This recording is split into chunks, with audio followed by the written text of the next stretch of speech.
పర్వతరాజు కుమార్తెగా జన్మించిన పార్వతీ భక్తి మార్గాన్ని ఎంచుకుంది.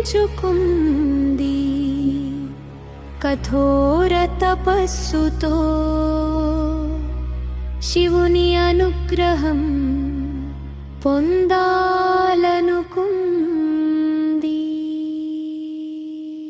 ఓ నమః శివాయ, ఓ నమః శివాయ.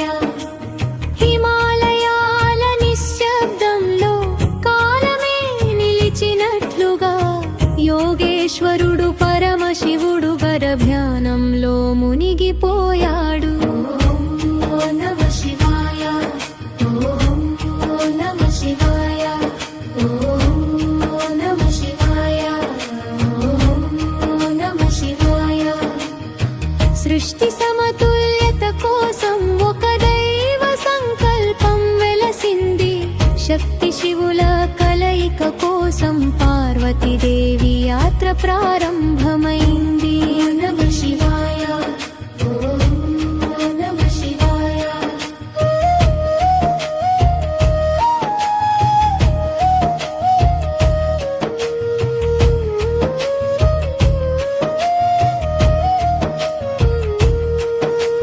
లోకాల సమతుల్యత కోసం దేవతలు నిర్ణయించారు.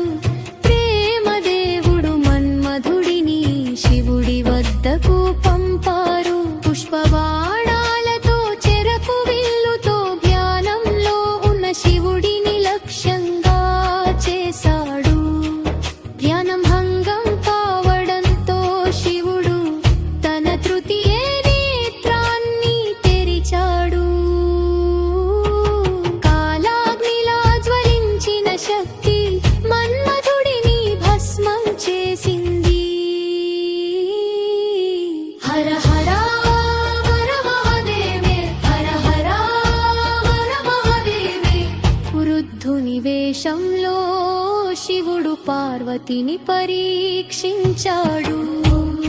నమః శివాయ, ఓ నమః శివాయ, ఓ నమః శివాయ, ఓ నమః శివాయ. ఎందుకు ఒక యోగిని కోరుకుంటావు? ఎందుకు ఈ కష్టమైన జీవితం? నా హృదయం శివుడిదే, నా ఆత్మాయనకే అంకితం. ఓం నమః శివాయ, ఓం నమః శివాయ, ఓం నమః శివాయ, ఓం నమః శివాయ.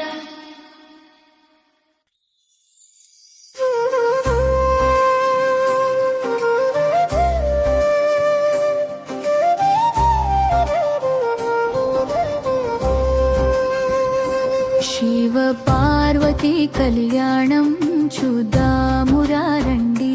శుభమంగళ వేళలో చేరండి రండి. దేవలోకం దిగి వచ్చే దివ్య ఘడియ ఇది. దేవదేవుని కళ్యాణం చూడండి రండి.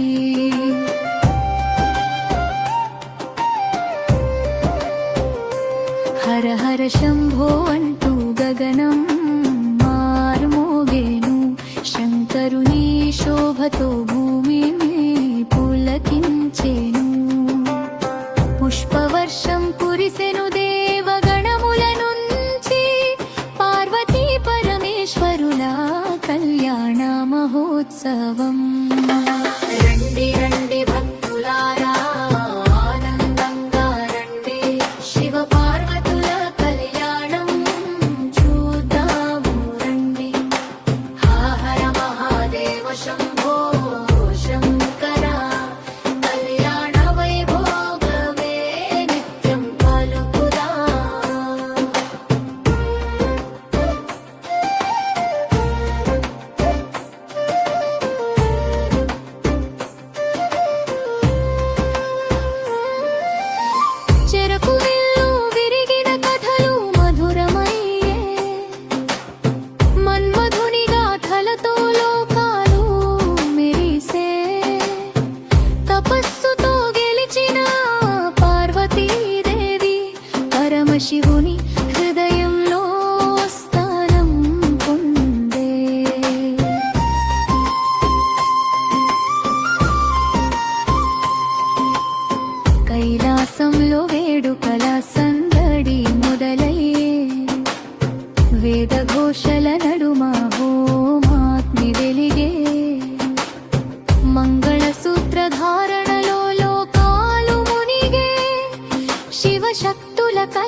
సృష్టి వెలుగొన్నది హర హర మా